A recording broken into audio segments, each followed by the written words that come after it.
This episode of the Better 2 podcast is brought to you by Kitty Mystic and DM Needham, author of My Days with the Dark Muse, as well as Love is Worth Waiting For.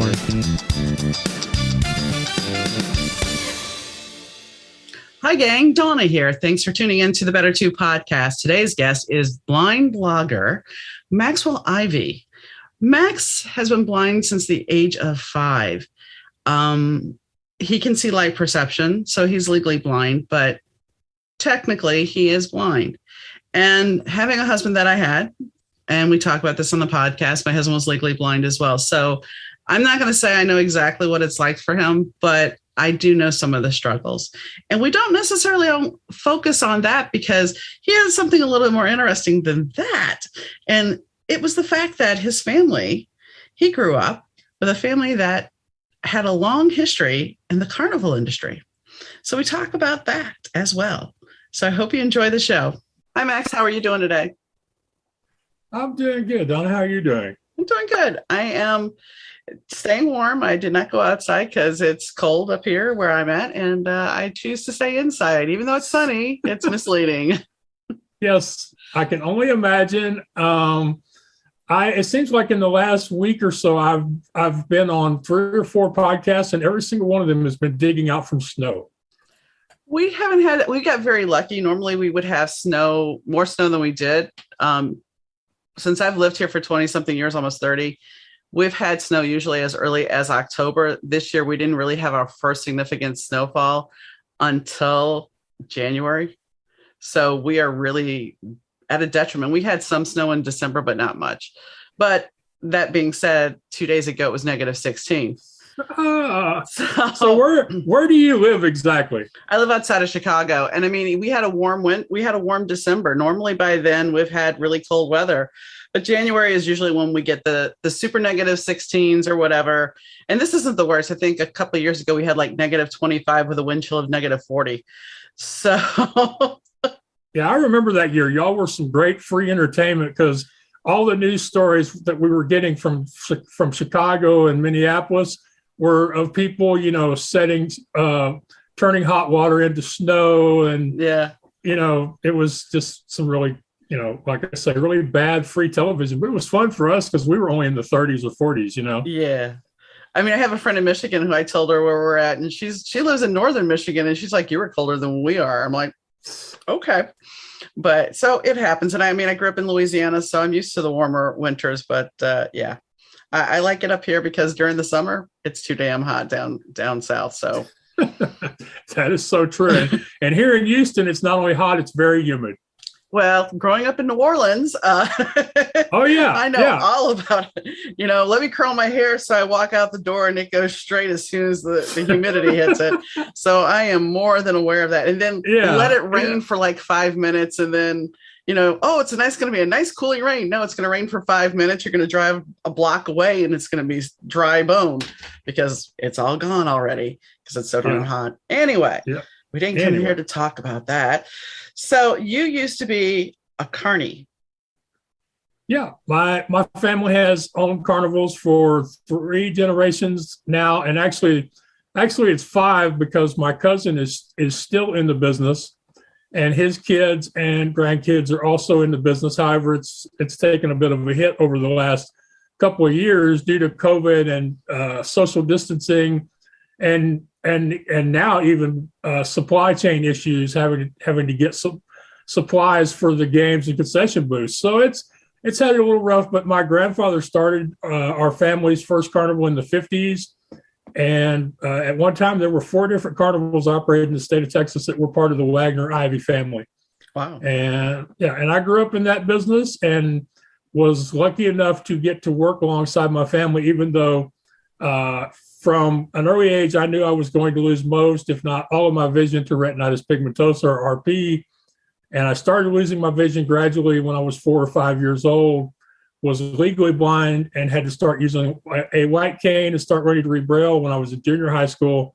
And by the time I graduated from college, it's down to what it is now, which is light perception, which in my opinion is simpler for most people just to tell them that I'm totally blind because they can understand that. So despite that, for encouragement from family, teachers, scoutmasters, and just growing up around people who didn't spend a lot of time thinking about what they didn't have. I graduated from traditional schools. I'm one of the few legally blind Eagle Scouts.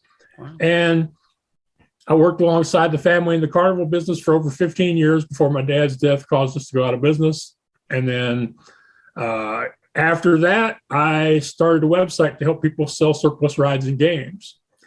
And that was just a really, that was a totally new experience. And I had to learn a whole bunch of things that I had never done before, never thought I would do before, and wasn't sure I could do. But the great thing is once I did the first couple of things I absolutely had to do, I realized, hey, there's a lot more things you are capable of than you would have ever given yourself credit with before. So in 2007, I filed for the domain name midwaymarketplace.com, which is still in existence. And I still sell some equipment for people, but it's just not my focus anymore. I'm more focused on the blogging, the podcasting at this point. But I had to teach myself how to hand code HTML. I had to write copy, manage images, recruit clients, set fees. I had to make a lot of decisions. And then, of course, social media came along. So people were like, Max, we're really impressed with the way you take on all these difficult challenges and just seem to do whatever you have to do some way. We'd like to hear more about that. So I started my second website, theblindblogger.net, where I share my experiences as a blind entrepreneur. And thankfully, that's led to 4 books. It's led to me traveling the country solo. It's led to who knows how many 100 podcast interviews I've done and getting to sing and speak in public in different places around the country. I've also started my own podcast, What's Your Excuse? And just recently we've started the What's Your Excuse Network to help other people with disabilities launch their own podcast. So probably more than you wanted to hear about me, but I'm trying to keep it as short as possible. No, that's fine. That's fine. I want to go back to the carny aspect for a second, because, when we think of carnies, I have to go here because everybody thinks of carnival workers as what you have seen in the images on TV and in movies, and that basically you're always moving around and it's not such a normal life. But you're telling me that you were an Eagle Scout and you're telling me that you graduated from traditional school. So that tells me that you had somewhat of a traditional life, because being an Eagle Scout, you're going to have to be in a certain Boy Scout group to be able to do that. Because my ex-husband was an Eagle Scout. So your life was not, granted, we're not even talking about the blindness. We're talking about just the carnival aspect. So you still actually had somewhat of a normal life. Right. But you have to realize that the carnival business changed. We're talking about, I got my Eagle Scout in 84. And so we're talking, 40 years now or getting close to it. Yeah. So the carnival business has changed. See, when my family had their businesses, you worked about 8 months out of the year. And in Texas, maybe 9.5, because the weather would get so bad that nobody would want to come out. This was before you could, set up on shopping malls or set up in arenas and convention halls and those sorts of venues. So the business was seasonal. Me and my brothers, we would stay in school till the school year was over in April or May, usually with one of our aunts or uncles or a grandmother who didn't travel the whole season. And then we would be with the carnival for June, July, and August, and then we'd be back in school in September. And again, staying with relatives who didn't go out. And then, of course, in the spring and the fall, a lot of times the carnival would be working an event that was close enough to the house that you could go out and work the weekends and just drive back and forth. So it was different. Nowadays, it's totally corporate. When my grandfather started in the 50s, you could buy a brand new octopus, which nobody knows what that is anymore. I do. Okay. People might know the spider, which is a like, let's say, X-Men version of the octopus. He bought that ride in the 50s for $7,500, and that included the trailer that they hauled it on. Wow. Nowadays, that ride is no longer in production, but if it were, it would be a $250,000 attraction. Wow. If it were still Yeah. being produced. The business has changed because nowadays an average adult ride is $250,000 and up. 375 is kind of like the median number on an average adult ride right now. Wow. And an average children's ride, even if it's one that they call they call them intermediate rides, it can also, the parents and grandparents can also ride with the little kids, looking at 150,000 and up. Wow. And some of these portable rides take 5, 10, 15 trucks or more, and some of them cost literally millions of dollars. So the industry has changed. Even the concessions trailers, my grandmother bought her first cotton candy stand for $2,500, and nowadays it's nothing to drop $250,000 on a food wagon. Wow. So you have to stay out year round. You have to work big events with large crowds that are there for long periods of time. Some of these companies have to work outside the U.S. to take advantage of climates in other countries like Puerto Rico. The Dominican Republic used to be a place they would go. Of course, they don't go there now. But so the industry's changed a lot. Nowadays, kids are raised in the carnival business. Their homes, they go to school online over the internet, using data cards or hotspots or smartphones. That's how they do it nowadays. And there's a couple of carnivals. There's a couple of carnivals still. One on the East Coast called, let me think, I want to get the name right. Straight Shows on the East Coast. They operate their own traveling school. Wow. Yeah. They've been doing that for years and years. They're also the last carnival in America still operating their own train. Okay. Wow. They don't use it as much as they used to, because there was a time when the entire carnival traveled on that train from one town to the next. Now they only use it a few weeks out of the year, and only to transport the heaviest attractions, like a rainbow or a top spin, or some of the new stuff that's just so heavy. The only way they can really move it around is by train. So the business has changed a whole lot. I mean, there's a Ferris wheel that Ray Cammack shows, or RCS Incorporated, excuse me, because they're no longer Ray Cammack, brings to the livestock show in Houston that cost them $20 million just a few years ago. And then you see videos posted on YouTube or TikTok of like the one ride that was going around, the counterbalance kind of ride, where it's skinny on top, and then it has I don't know the name of it. It has the seated where there's like 2 rows of seats or 4 rows of seats, and it swings back and forth until it gets enough momentum to go all the way around. And the ride was lifting off the ground. Well, that's because it wasn't properly ballasted. Of course. And just in case you're curious, what probably happened there, a lot of those rides are being counterbalanced with water, because they don't have to transport the water from one town to the next on the trailer. So what they'll do is they'll have bulkheads, ballast in those trailers. And if they fill those up completely with water like they're supposed to, it will more than counterbalance that ride. And it saves them a lot of difficulty moving that particular ride from one town to the next. So it's just like with I don't know if you've ever seen them, but if you ever see somebody deliver a brand new bulldozer or steamroller, a lot of those, the weight in the part that makes the ground roll is water. Okay. Because it's heavy and you don't have to transport it to the site. You can just, you move the machine there and you find the water when you get there.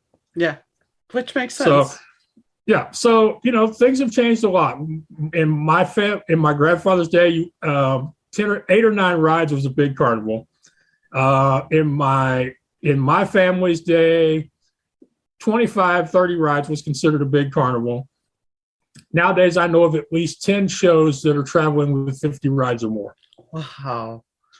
Well, and here's the problem with this. I mean, besides now we have COVID and the food chain, the supply chain problem. Now we're going to have the high inflation. So, people aren't going to have the extra money necessarily to go out and have these, fun times like they used to. I'm not exactly sure, because I've got family that remember the times after World War II. Mm-hmm. And when World War II was over, because the manufacturing process hadn't caught back up yet again, there were people with lots of money to spend and nothing to spend it on. So inflation was a problem. But the thing was, is the stuff that people could buy that was actually available, like if you could buy a new car, which was rare, people were routinely overpaying for items just to get them. So if anything that takes money, that makes it harder for people to pay their bills and stuff is generally hard on the entertainment industry. But the thing is a lot of times people will still say to themselves, what do I do that I really enjoy? And if I really enjoy going to the Midway and riding the roller coaster or the top spin or the kamikaze, then I'll find a way to pay for it. Yeah. Yeah. I remember when my grandma worked on the Navy base. I mean, my dad used to take me to carnivals all the time because he would go to like the Strawberry Festival or some other festival. My grandmother I was a freshman in high school, and there was this guy that I was kind of seeing, and they had all these snacks at the Navy Exchange. So we had those. And then we went to the carnival, and they only had 3 rides. And one was the Scrambler. The other one was the Paratrooper. And then there was a Ferris wheel, which I don't really particularly care for Ferris wheels. Don't ask me why I won't ride a Ferris wheel, but I was willing to ride the Paratrooper because you're still up in the air. But anyway, so I ride the Scrambler. We ride the Paratrooper, ride the Scrambler again, and the entrance and exit was at the same place. And I'm with this guy, and I think he's cute and everything. Well, after the 3rd time of spinning around and having this food, I bring my hand to my mouth, and I can't stop myself, and I end up taking a Technicolor yawn all over my hand myself and the entrance exit of the ride. And I was never more embarrassed in my life. And it's like I had never gotten sick on a ride before in my life. And I knew it was coming. It was just kind of like, oh, I don't feel so good. And yeah. That's one thing about carnivals. I'm sure you see a lot of that. Yeah, it happens, and there's usually on the rides that it's going to happen on, you've got what we used to call green help, which means you hire people from town and you give them a little bit of money so that they, usually they'll work a couple of days and then maybe they'll quit before the night you take the stuff down. But their jobs are do stuff like that, to clean up when people make a mess. And the thing about it is usually the rides that do that, the operator, he has to put up with what you did, but he also generally gets to keep anything that gets left on the ride. So a ride like the Scrambler would knock a lot of stuff out of people's pockets. True. I don't know if you've ever been on a ride called the Gravitron or not, but actually, I was going to mention that, but go ahead. Yeah, but I have known guys who have come home with cell phones and pagers because, the week was over and it wasn't like they could hang around town until they found the guy who owned that beeper or phone or whatever. So I mean, a lot of money would come off the Gravitron, the Zipper, the Scrambler. And yeah, the Gravitron did have some mechanical issues, and there were some injuries on the Gravitron. But they eventually found out the problem with the Gravitron was some of the bolts that were used to put it together in the manufacturing process were defective. How nice. It wasn't the Gravitron, but it was similar to the Gravitron because it was a ride where the floor dropped out, and it might have been the Rainbow. No, that would have either been the Roundup or that would have been the Rotor. Maybe it was the Rotor. Okay, so my dad, this is a different fair. I'm 10 years old. He basically has said, I'm going to go hang out over here. Here's the tickets. Go. Now, you would never do this with your child nowadays. This is the 70s, folks. So, kid, you would let your kid go do whatever. So here's some tickets. Go ride the rides. All right. So I kept bothering him. Like, Dad, can you come ride some rides with me? Yeah. So my dad has been hitting the beer garden all day. He's been having beer and enjoying music and everything. And now he's acquiesced and said, okay, yeah, I'll go on a ride with you. So we're going to go on this ride where you're sucked up against the wall and the floor drops out. And yes, there's change coming out of his pocket. He does lose change out of his pocket. And as the ride slowly slows down, and as soon as they say we can go, my dad is off that ride quicker than quick at the nearest trash can, puking his guts up. And then I felt bad because it's like, well, I didn't want him to get sick, but it was just like, It's like, yeah, I'm not riding any more rides. I'm like, okay. So, yeah. This is just stuff that happens at the fair, Mm-hmm.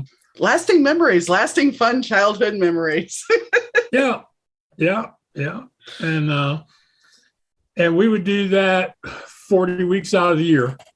So nowadays they do it 52 weeks out of the year, and only the top people, the supervisors and the owners, actually get any time away from the business. Wow. Yeah, I mean, the way it's portrayed, it's not always that's the one thing about TV and movies. They don't always portray things accurately, and they don't always portray things nicely. Oh, they were accurate. Oh, they were they? accurate. They were accurate. Yeah, I mean, I've got relatives who were in Texas. There's a famous 60 Minutes episode where Mike Wallace showed up in North Texas somewhere and wanted information on some of the games that were operating back in the 70s.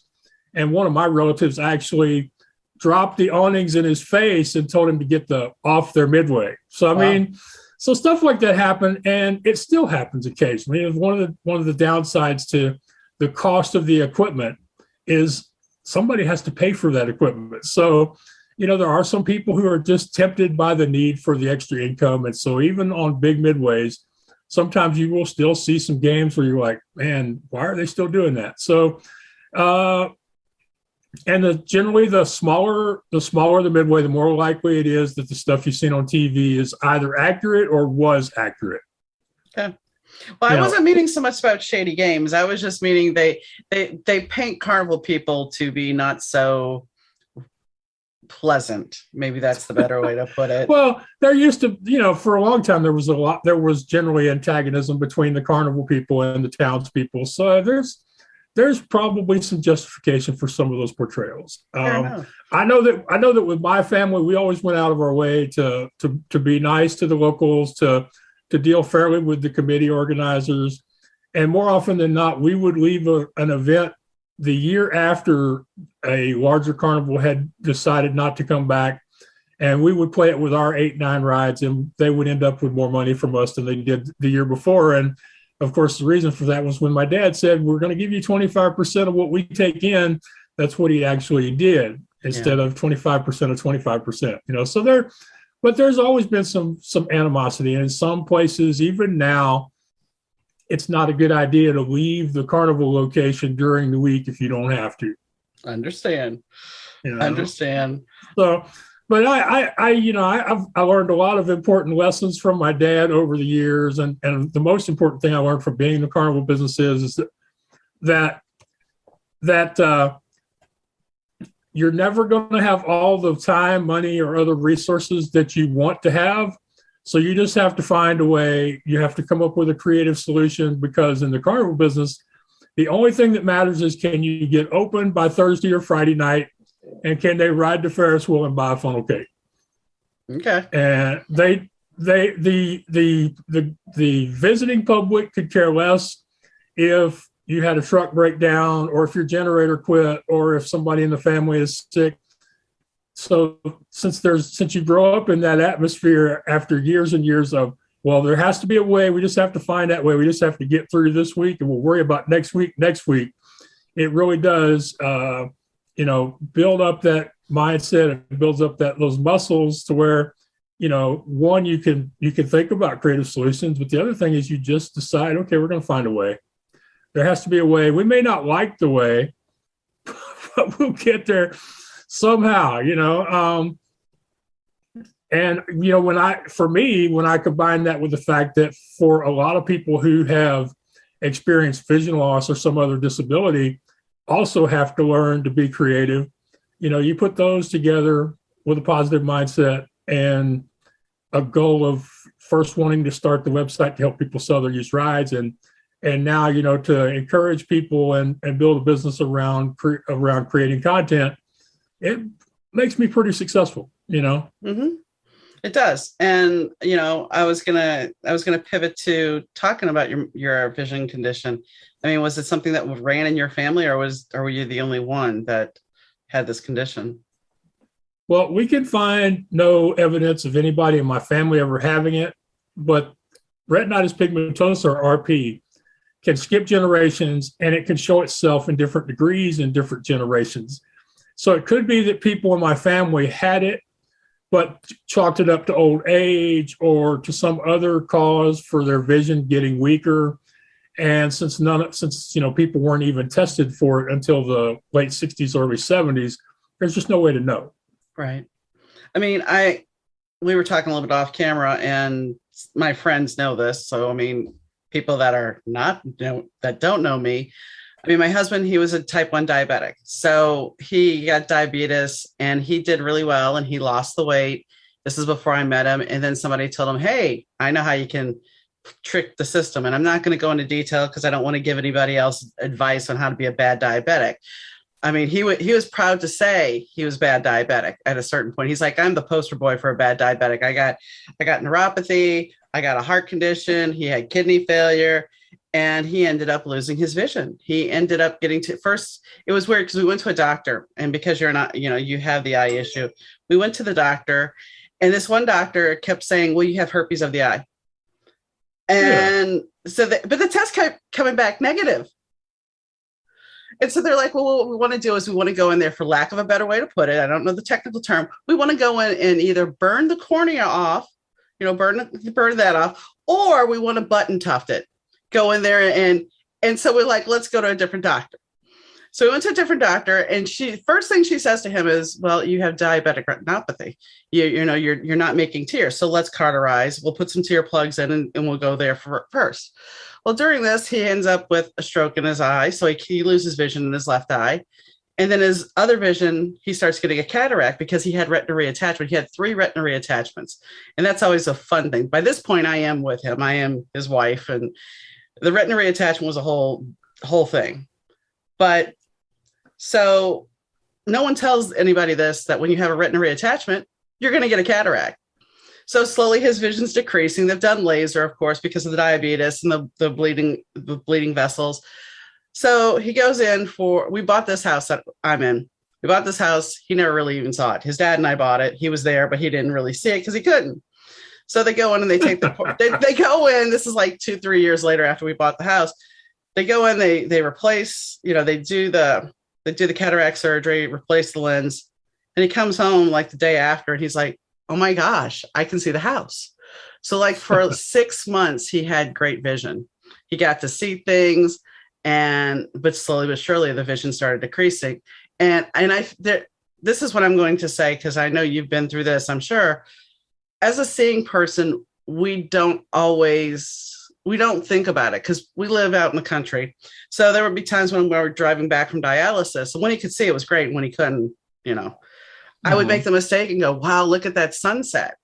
And the fact of the matter is he couldn't see it. And it's like, we don't think about those things. And I mean, I have my own issues, health issues and medical issues, but we don't think about those things because if somebody looks normal, we don't even register in our head that something's off, and I mean, it's like, we don't think about vision. We think everybody can see, we think everybody can hear, but really when you start losing that, and I know you understand that, it changes your world.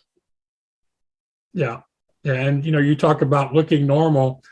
I can't tell you how many times over the years people would come up to my booth on the Midway and I would turn my head to look towards them as I was talking to them, and they would accuse me of not being blind because I was looking at them while I was talking to them. Wow. Yeah. I mean, people would come up to when we went somewhere and somebody walked up to John on his left side and they're like extending their hand to him to shake it. And I have to say, I looked at him, I'm like, he can't see you. I'd have to have this conversation many a times because somebody would be like, oh, hi, John. And it's like, he can't see you over there. You forget this and it's just a whole world to navigate. And I think people don't realize that you may look normal, but you're not in that person's body or their skin. Right. For example, I have a friend named Chelsea Nguyen. She's a image consultant and now vocational instructor, and she teaches visually impaired people about their style and grooming and also interview skills. And we actually had to sit down and brainstorm for interview purposes before COVID. What does a blind person do with the whole shaking hands process? And we finally realized the best thing to do was just to expect that somebody would want to shake their hand and tell them when they walked up to a desk or walked up to a person, just to ask, could I shake your hand? And that seemed to solve it. But that's the kind of things that people with vision loss have to think about. They have to, how am I going to do this? And of course, COVID kind of made some things easier and some things harder, because I was at a conference when COVID really hit and they were talking about locking down the airports. I thought I was going to get stuck in Orlando. And that week they decided they're going to put stickers on people's lanyards. So depending on what color sticker you had would be whether you would shake hands or whether you would hug or whether you would just bump elbows or whether you would just wave. So, knowing that most people weren't going to come up and shake my hand actually made that week a little easier. But, not knowing when people were waving at me, that kind of was not fun. But usually people come up and talk to me, so it wasn't a big thing. But yeah, and I can't tell you how many times I've been in a car with somebody, or I've been at church with somebody, and they have either asked me to look at something, or they have turned and put their cell phone in front of me because they just forget, Well, I will say this, because, as we've gotten the smartphone, the one thing we learned, and people were always amazed, we were looking at appliances one day, a washer and a dryer, and John wanted to see inside, and it's too dark because, once again, we have light perception issues, as you understand. Yes. Yeah. So I grab my cell phone and I take a picture, and the sales clerk's like, "What are you doing?"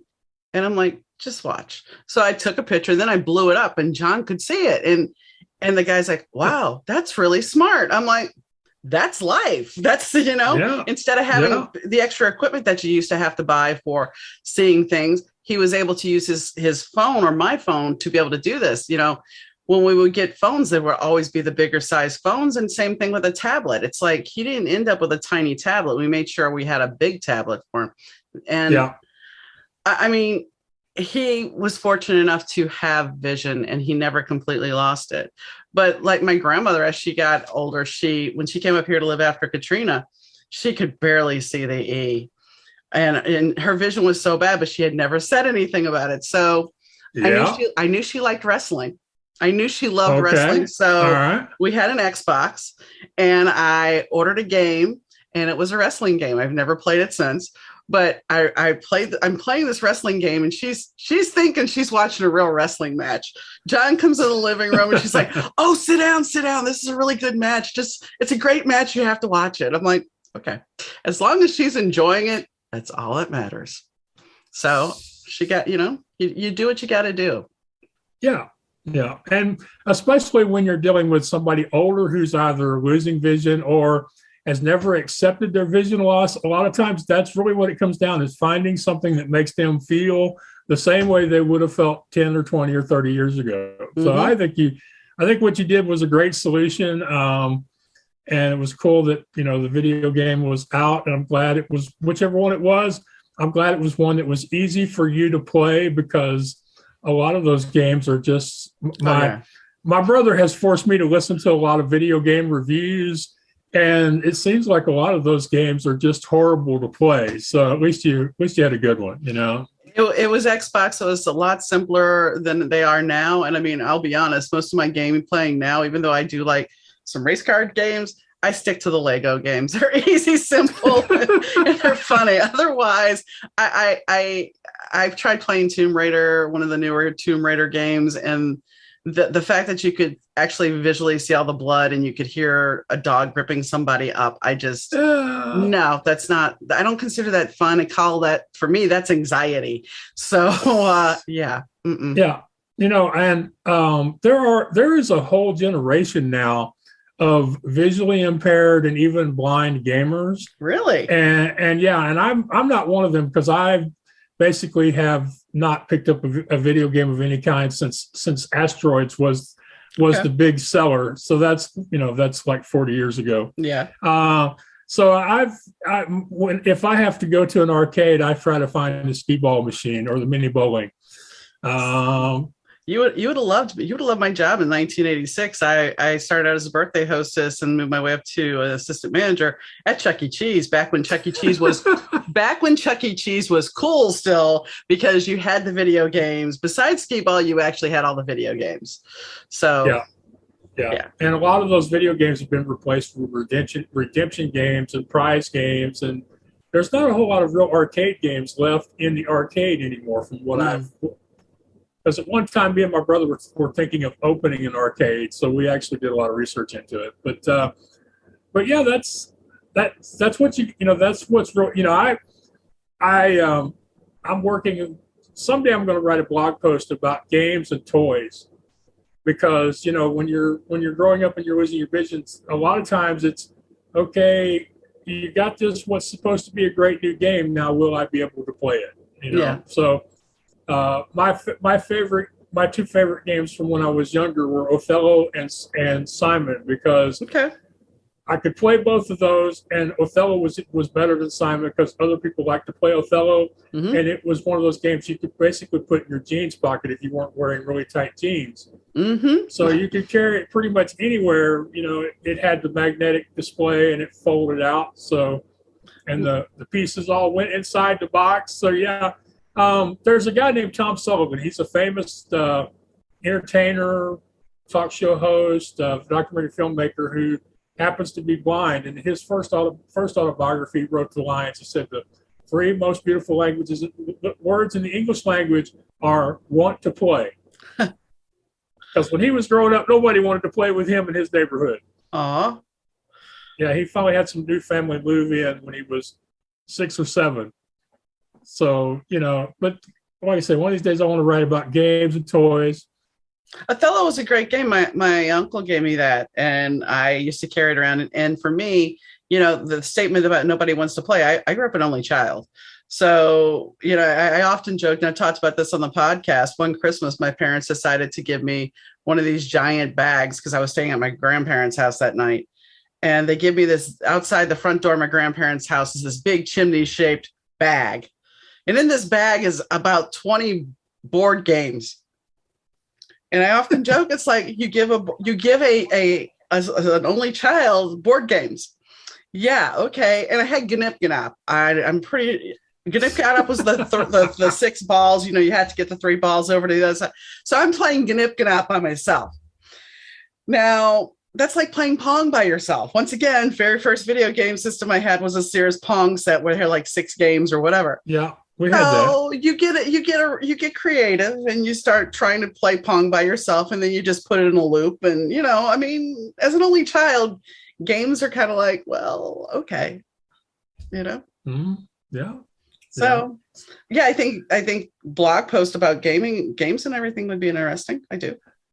Yeah. Like I said, I find it interesting. We're having, like I said, there's a whole generation of visually impaired and blind people now that are playing games, and some of them are even developing games, which I think is really cool.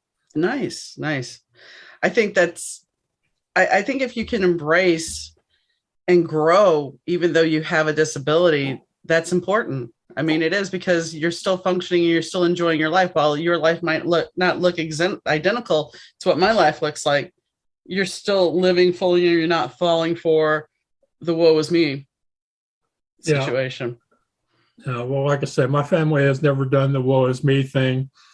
We might allow it for 5 minutes, but that's usually the extent of it.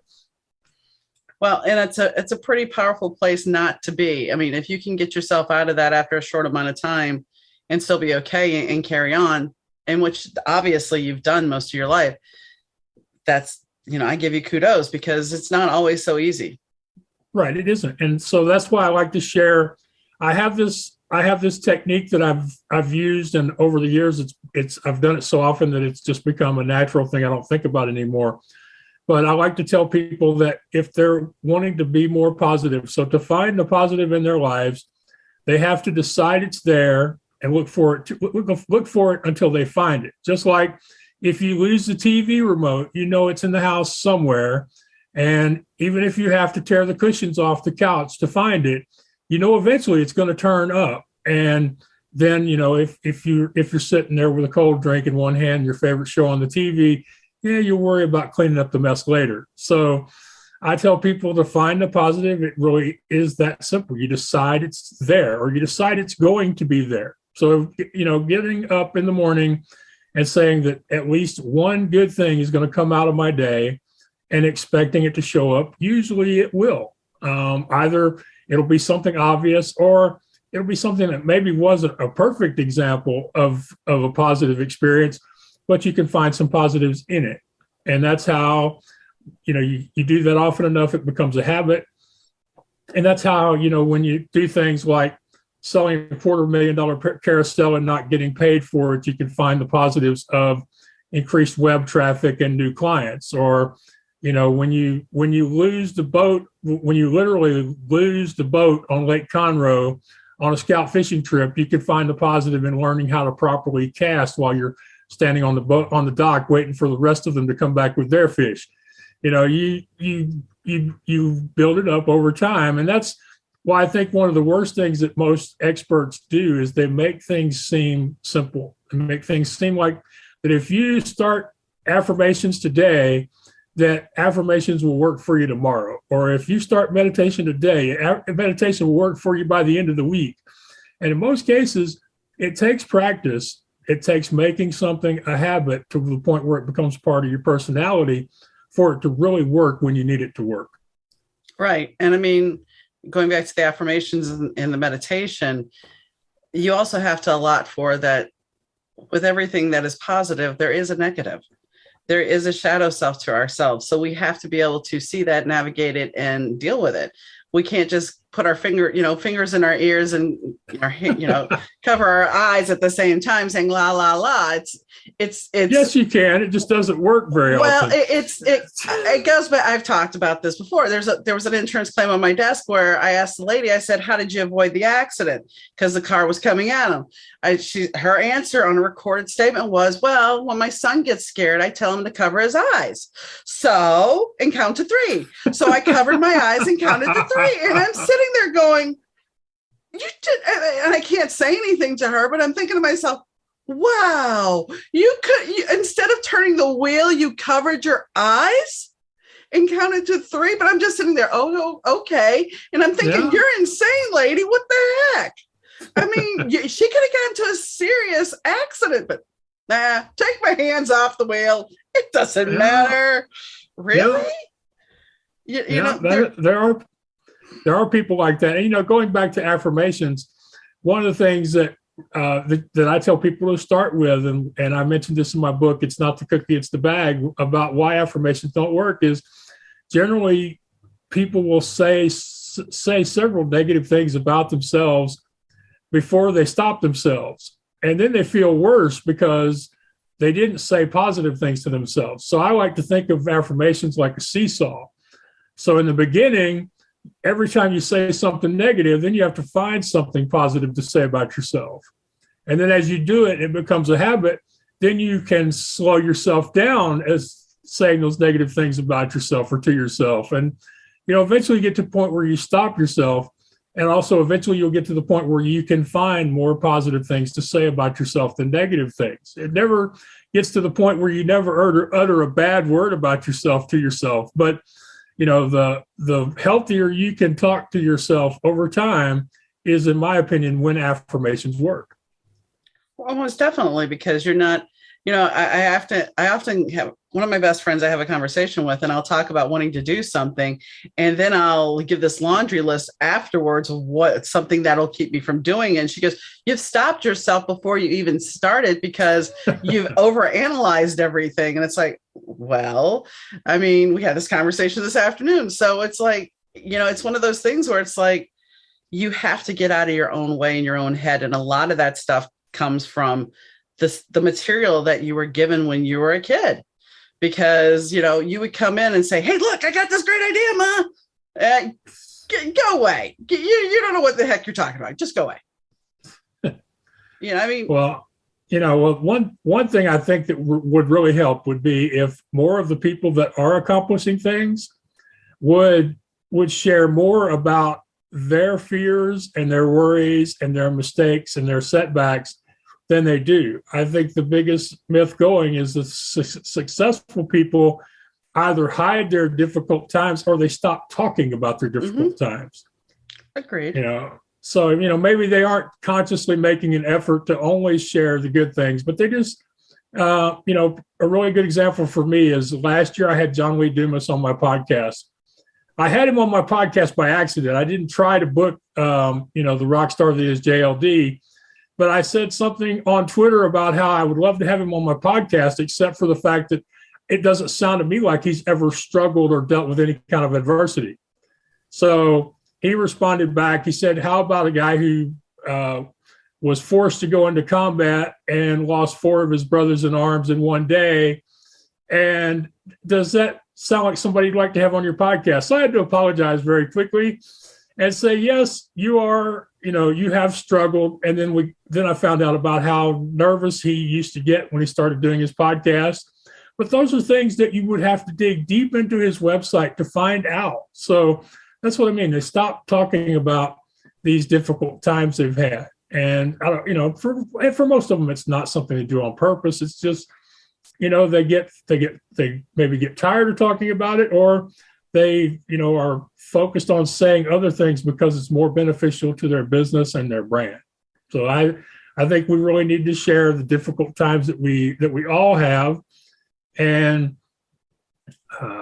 hopefully, we can encourage more people. I just finished writing an article for the American Printing House for the Blind's website on starting a podcast. And I purposely took the point of view, and I used my own experiences because this is how I've done it, that there are a lot of things people think they have to do in order to start a successful podcast that just aren't true for most people. They think they have to have thousands of dollars worth of equipment, or they have to edit their audio to within an inch of its life, or they have to have so many episodes recorded, or they have to have fancy artwork, just so many things they think they have to have, when really all you have to have is a topic that you're passionate about and the willingness to just press record and put your stuff out into the world. So I feel really proud about that. That article hasn't come out yet, but I feel like I'm going to do a lot of good eliminating some of these things that overwhelm people because they've got it in their heads they should do them. The only thing I would add is, I have my own bad experience. The day I recorded my 100th episode, I had, unfortunately, because of internet issues, I was off for 2 weeks. And so I set up all my stuff. I forget to set up my other camera. And I'm sitting there looking at myself going, man, I look really bad, because it was going through the laptop. The camera was still going, but I didn't realize, you didn't have the separate camera on. But the one thing I will say about podcasting that nobody ever talks about is they're like, oh, I'm going to start a podcast. Awesome. I'm happy for you. This is awesome.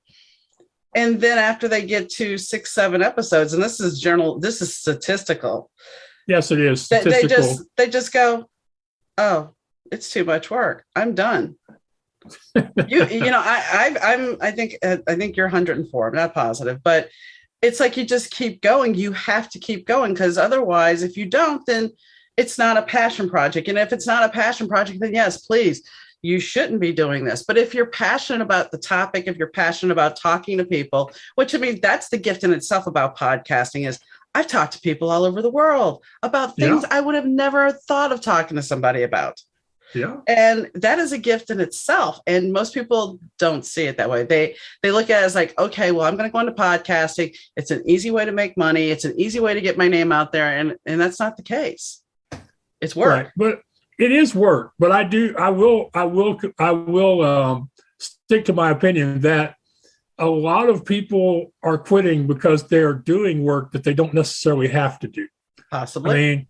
A lot of people, they have hangups about their editing or about their website, or they don't like the sound of their voice on the audio when they listen to it, which I would just tell them to stop listening to their own audio, but that's just me. But for example, for a while, I was trying to do my podcast with a free hosting platform, which I will never advise anybody to do. And it was so frustrating that I thought about quitting. But then I thought to myself, okay, who says that I have to submit my audio to have a podcast? So for about a year and a half, I just posted the video to Facebook and YouTube, which some people will tell me was not a podcast because people couldn't listen to it on Apple, but I was still enjoying the process of doing the interviews and recording the content and sharing it with people where I could share it without driving myself crazy. And then after a year and a half, I was encouraged by somebody who introduced me to the Blueberry platform that it would be much easier to upload the content and create the posts. And I've got my podcast going again. It's been off and on due to some minor health issues that I think are solved and some computer issues that I hope are solved. But, before then I was like, they say if I'm going to do a podcast, I have to post the audio, and I have to post the audio every week. Well, I decided for Max for a while, I was just going to post the video. And if I felt like posting the audio, I would. And that was okay. Another thing, you mentioned your video. Mm-hmm. One of my best watched videos that I ever recorded was the first video I recorded as the blind blogger.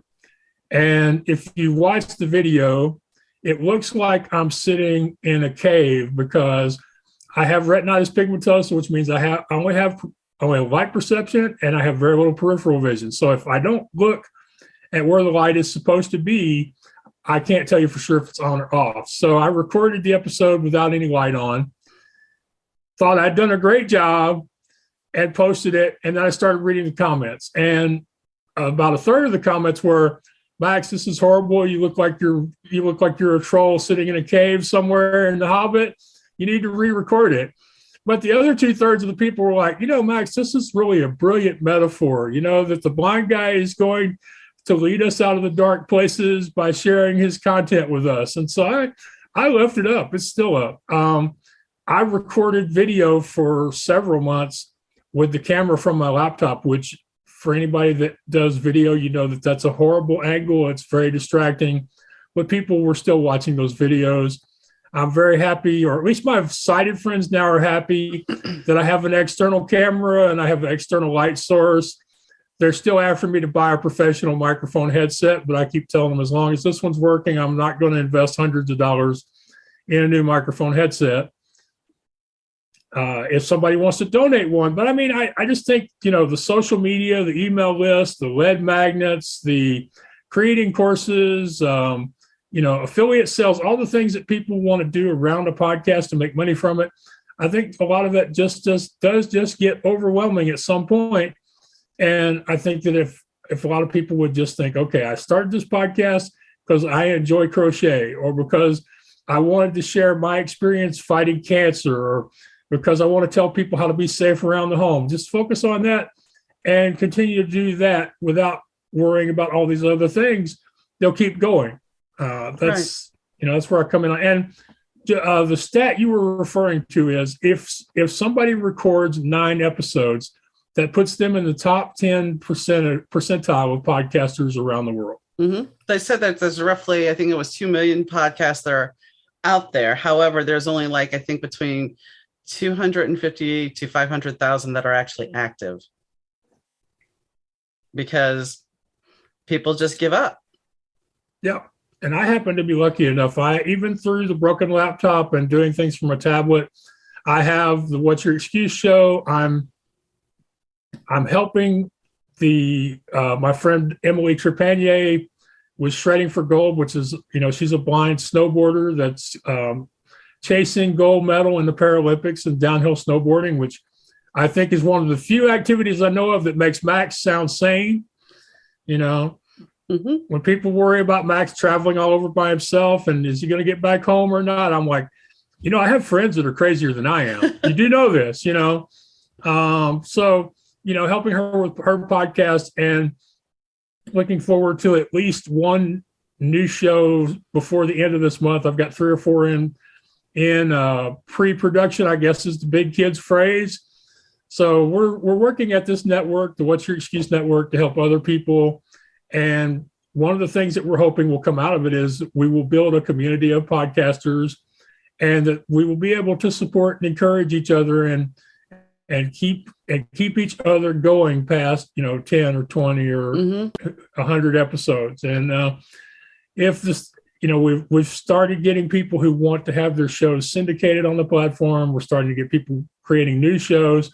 So hopefully this time next year, we'll be at the point where our traffic numbers will be good enough that we can start reaching out to sponsors with real money or investors, or even just making better affiliate sales deals for the host by, hey, if they're on the network, they're getting better viewership in this particular niche. So you should give us a higher percentage of the sales when we sell stuff for it. So that's, those are some of the things I'm hoping to do with the network. At this point, it seems like whenever we bring somebody in new, they bring some skills with them. Like we found out during Emily's launch that Max is horrible at virtual podcast launches. So Emily is now our chief online party planner for podcast launches going forward.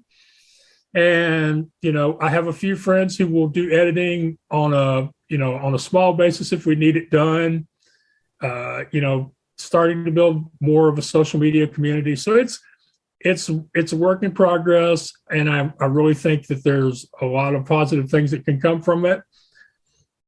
And I still think it's crazy that a friend of mine had to challenge me to do it. And I told him no the first time, or we would have started this a year sooner. No, I get that because when my husband was still alive, I wanted to do a podcast with him called Counting Down the Days because I knew he was going to be leaving me. Wow. But he did not want to. He kept, we'll do it. And we never did. And so after he passed, I have a friend who is a sound engineer, and he knew I had a radio background, and he just kind of kept pushing me, and a couple other friends kept pushing me, and it was kind of like, all right, folks, I'll do it. And then so last year I did. And I do 3 episodes a week as far as airing. And then I have an intuition podcast that I do reading on each weekend. And I'm thinking about doing another podcast separate from all these. So yeah, plus I write books, and so pretty much I got a lot going on. So now, what kind of books have you written? I write, one is a romantic suspense, and the other one is a rock star or a bass player's journal. He's kind of a cokehead.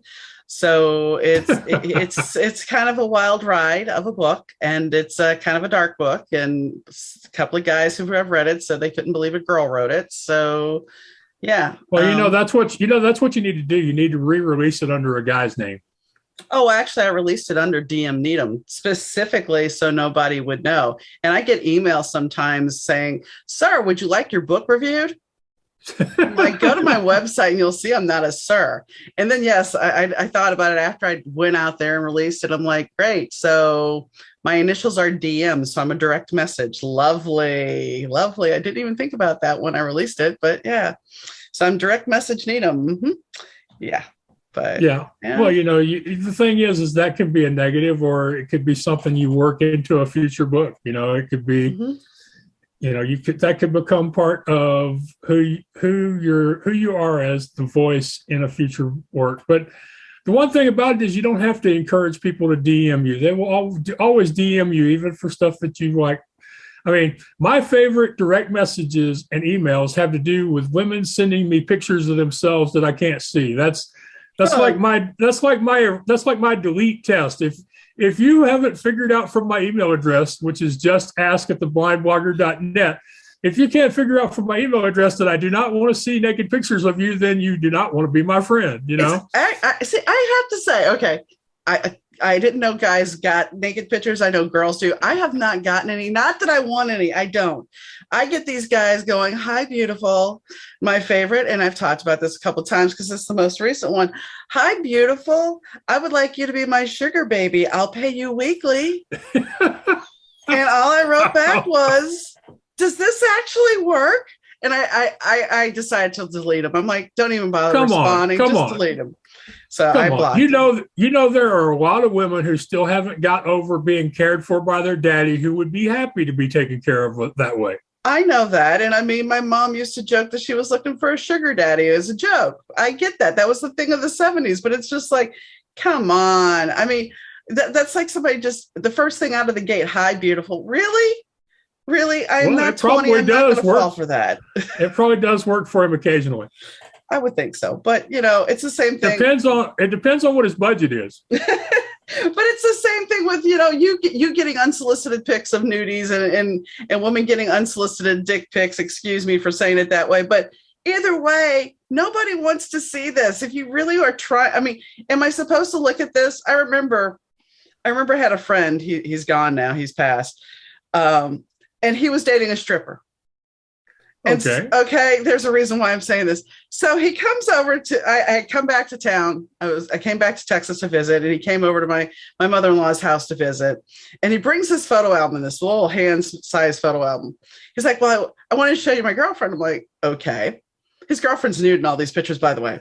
So I'm looking through this, and I stop and I look at him. I said, he's like, and I finished and I handed it to him. He goes, so what do you think? She's not a natural blonde. What do you want me to say? What do you want? I don't want to see her naked. What do you want me to say? Yeah. Mm-hmm. So yeah. It is interesting what people will get into their heads that way, Mm-hmm.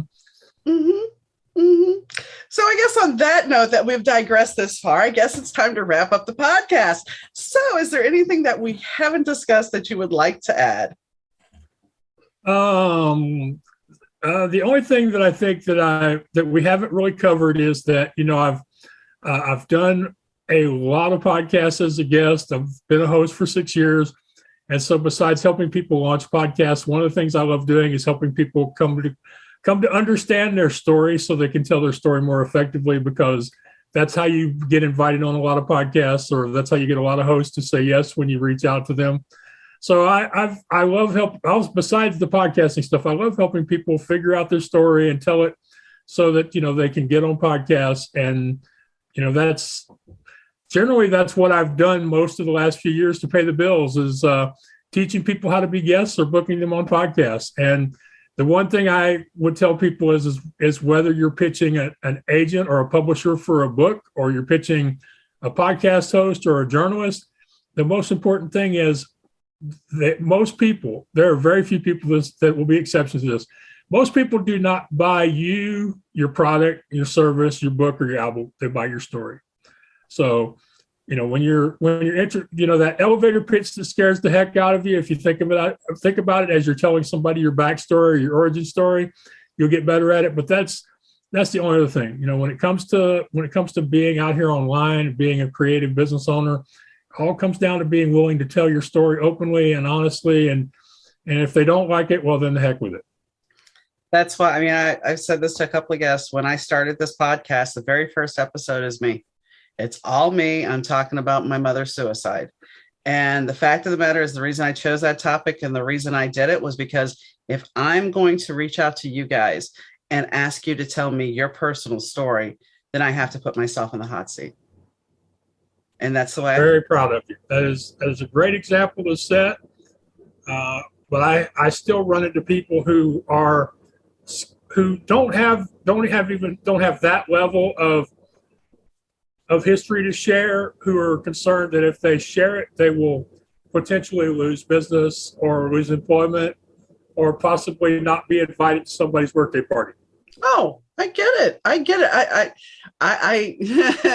at the end of December, I recorded an episode with a sex therapist. And you know what? That is my most popular episode. And I was a little candid about that episode. So yeah, I may have been a little too I can't top that. The closest I can go to that on my podcast is a former dominatrix who now helps stay-at-home moms run their businesses more efficiently.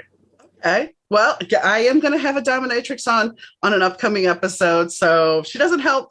She doesn't help stay-at-home moms now. But I have a dominatrix coming on as well. I'm sure that'll be a lovely episode, and I'm looking forward to it because she's been on my show once, not as a dominatrix though. But y'all didn't talk about that. Yeah. I mean, it's one of those things. It's like you, for me as a host, I have to be able to be honest with my guest. And if it means opening up to something I want to share, then I will. There have been a couple of topics that I'm like, I won't answer. And the same goes for my guest. If a guest doesn't want to answer, that's fine too. So that's the give and take of being, you wouldn't talk about it if you were at a coffee shop. So why talk about it on camera? Well, me and you might. I mean, it would depend on how busy the coffee house was, True. and how good the coffee was. We might. I mean, True. we're both relatively open people, so who knows? But True. yeah, but it is interesting that even now, after years of more and more people being really out there with their personal stories, that we still have the vast majority of people are still scared to be authentic and let people see who they really are because they're afraid. Yeah. Well, there's always the ramifications about saying something that, might be misconstrued, or you're going to get, cancel culture is rampant. So I get that part. I do. And, there's a lot of times when I've talked about something and I'm like, I know if you want to come at me, go ahead. There's my email address, but understand everybody's entitled to their own opinion. So that's the way I look at it. But I thank you, Max, for coming on the show. It's been an interesting. Well, thank you, Donna. I've enjoyed our time together, and I hope that your audience enjoyed it too, and that this is what you were hoping for when we agreed to do this. And I just want to make sure I remember to tell you that I started doing podcast interviews 9 years ago because I didn't have any other way to reach out and meet people and start telling them who I was or what I was up to. So without people like you, there really wouldn't be the Blind Blogger or the What's Your Excuse. So I want to thank you for being part of my journey and part of my story. Thank you for coming on. So Maxwell, or Max, it's very interesting that, he has a blind blogger blog. Say that 3 times real fast, folks. And he's being an advocate. And I think that's very important to have advocates, people that are willing to help other people learn their craft. I think it's smart. I think it's an imperative that we do this. And, the thing about the carnival, there's a lot of things that we, like I was saying online or on the podcast, there's so many times that we actually look at carnival workers and we see the way they're painted and being shady. But apparently some of that is true. Sometimes fact is stranger than fiction. You just don't realize it. So Max, I think, he has a very kind heart. And I think that, did you ever realize how much a carnival ride actually costs? I certainly didn't. But I think that, what he has done as far as growing his podcast, his business, he's transitioned from somewhat of the carnival thing. He still does it, but he's transitioned into being a more support system and building a network. I think it's empowering and important that he's giving a voice for the people that are disabled, because not every time does a person that is disabled have a voice, and you can be judged. I've talked about the placard that I have and how people sometimes give me dirty looks because I look perfectly healthy, but that doesn't mean that I am. And I'm not sitting here saying that I'm in ill health, but I have my own disabilities. And I think that just because you can't see somebody has a disability doesn't mean they don't. So, that's my little spiel about that. I think that, when we have vision, and I talked about this a little bit on the podcast, there was many times where I would see something and, did you see that? Well, no, my husband didn't because he couldn't. And we take vision for granted sometimes. And as we get older, yes, our vision fades and it changes. And then we're like, we start missing it. And I think that we need to consider everything that we have, whether it's the sense of smell, sense of smell, sense of taste, our hearing, our vision, whichever. It's important. I mean, my dad now can't hear because of tinnitus. And imagine losing something that is part of you. And I know people with COVID, they've lost their sense of taste. Imagine that, though. I mean, imagine the struggle and how different your life would be if you lost one of your senses. So appreciate what you have, appreciate the life you have, and be thankful for it, because not everybody is as fortunate as you are. And on that note, well, if you have a comment, question, or concern, please do not hesitate to reach out to me at Donna, DAUNA, at better2podcast.com. That's Donna at DAUNA at better2podcast.com. If you want to catch up on an episode that you've missed, you can find them at better2podcast.com. And all our social links are there, as well as our Patreon. So if you follow us, great. We also have another podcast called the Weekly Intuitive Podcast for people that are into tarot and the woo. And that you can find on Anchor, as well as, or not Anchor. Well, yes, Anchor, but Spotify and Apple. It's not necessarily as wide as the big podcast, but it's out there. So if you're into the weekly stuff, check it out. And also on TikTok and Facebook, we do have a daily card pull. So yes, there's been a lot going on, and there's still more going on, and more guests to tape and more shows to do. And I hope you're liking it, and I hope you're enjoying it. And I thank you for tuning in, as always, and enjoy your day, weekend, night, whatever, and whenever you're listening. So I'll catch you next time, guys. Bye.